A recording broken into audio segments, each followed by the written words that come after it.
pendidikan terus berkembang seiring kemajuan teknologi.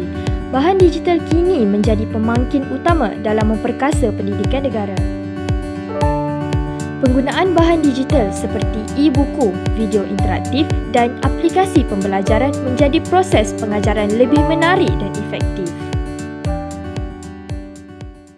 Hello, boleh saya minta pendapat awak tentang pembelajaran secara digital ataupun e-buku? Bagi saya, apabila kita gunakan bahan digital ni, kita dapat akses maklumat dengan pantas dan cepat. Bagi guru, bahan digital memperkayakan kaedah pengajaran melalui pembelajaran berpusatkan pelajar dan pembelajaran aktif.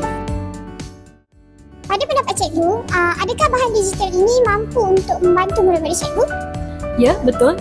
Bahan-bahan digital yang terdapat dalam internet ni memang sangat membantu pelajar-pelajar saya, terutamanya pelajar yang lemah. Contohnya saya akan suruh diorang tengok video so that diorang lebih faham.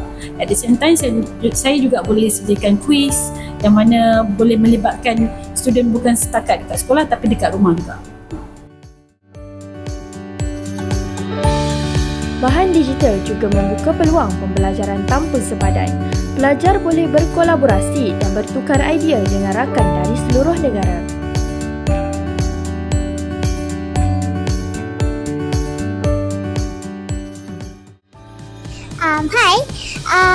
Pada pendapat awak, bahan digital ni adakah dia mampu untuk membantu student-student kat luar sana dan kenapa?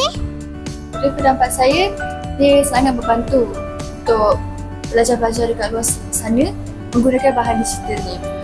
Sebab bila kita menggunakan bahan digital ni, kita bukan saja mendapat pengetahuan begitu-begitu saja, tapi kita juga boleh mencari lagi dan mendalami lagi ilmu dan pembelajaran yang kita mapukan.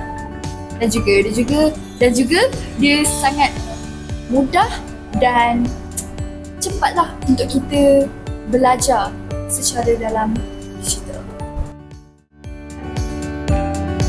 Walau bagaimanapun, cabaran seperti akses internet dan literasi digital perlu diatasi agar pendidikan digital dapat dinikmati oleh semua.